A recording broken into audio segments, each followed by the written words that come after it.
Hello everyone and welcome back. My name is Jordan, also known as JMonster, and today we're going to look at the Falathrim and how to build Falathrim armies that are legal for the Silmarillion Total War Community RP. The Falathrim are actually really easy. So let's start with their bodyguard tier units.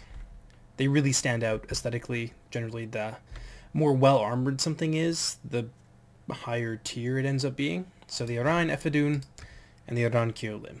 And as usual, you can take two of these. So you can have two Arain Efedun or two Arain Kirlim or a mix thereof. But you can only have two bodyguard slots in total. Next you have their high tiers. Again, really easy. It comes down to the Nobles of Balar, the Marksmen of Balar, the Scouts of Eglarest, and the Mariners of Eärendil. And the rest of the roster is mid-tier. So you can basically mix and match with the artillery, the Brythonbar units, the Marines of Eglarest, etc., etc. So you could take, I suppose you could take 12 Marines of Eglarest. We got there. There. That's 12. Would probably leave you a little bit vulnerable if an infantry fight was sort of ground out. But, yeah, that's the thing. You could bring 12 of them. You can bring whatever denominations of Marines, Seafarer, Spearhost.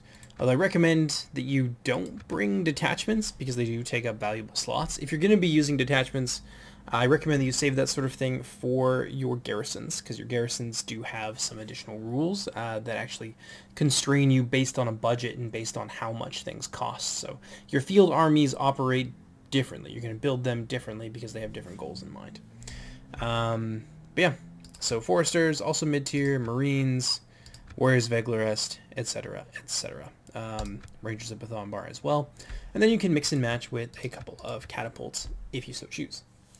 Most of these units, especially the Marines of Eglarest, are relatively lightly armored, so they clock in at about medium. So if you do want to make a spam army with like Marines of Eglarest or something like that, one, it'll be a little bit expensive, and two, you don't exactly have a lot of range, so people can kite you quite easily. And you could be vulnerable to a lot of like hit and run attacks and things like that. So that is something to bear in mind. A lot of the Falathrim mid-tier units are quite lightly armored. The Eglarest tier is probably the more heavily armored of the other options you have available for your mid-tier picks. But let's go ahead and make a tournament, or not a tournament, a RP legal army, so you can see a little bit about what it looks like. So I personally enjoy bringing it around Kirlim. I think they're pretty, so I'm going to bring them. Also going to pop a Mariner rather of Eärendil in there. And depending on what you want to do, let's say we're going to go with something a little bit more ranged focused.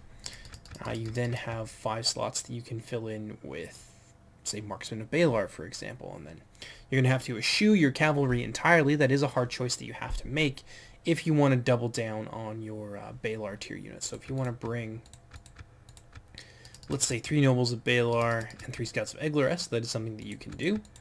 But you will be missing out on then your ranged units and some potential support options as well in the form of the Mariners of Eärendil. But let's go with that ranged option with a little bit of extra support. So we're going to bring 4 units of those. Why not? I'll bring that 5th one right there. Perfect.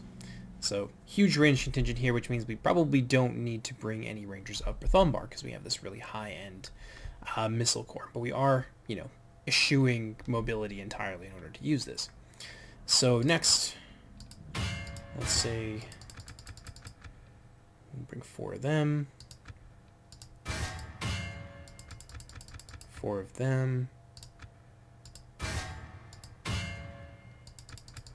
And then 4 of them. So you've got a ton of mid-tier punch here.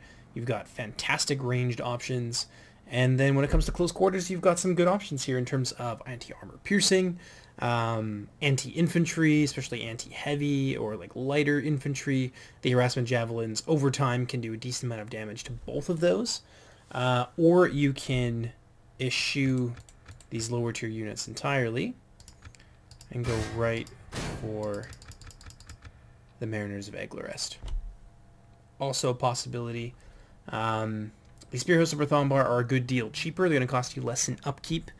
You can potentially mix and match them, but I think this is going to be a pretty solid army composition for the Falathrim, something that you might see, maybe not in the early game, but certainly going into the mid game once the higher tier units become unlocked. That's a thing that you can do. Yeah, that's pretty well it for the Falathrim. You could, say, take a couple of light infantry out, pop some catapults in there, whatever else you feel you're going to need, but I think you're going to probably see a lot of the Marines of Eglarest in your comps. And, yeah, it'll be interesting. So, hope you guys enjoyed this, and I hope this now clears up what is what for the Falathrim faction. It is quite easy, like, very clearly delineated, I think, in terms of, like, name and aesthetic and that kind of thing. But, yeah, hopefully that all makes sense. In any case, my name is Jordan, also known as JMonster. Next, we're going to be looking at the House of Fingolfin. So I'll see you guys then.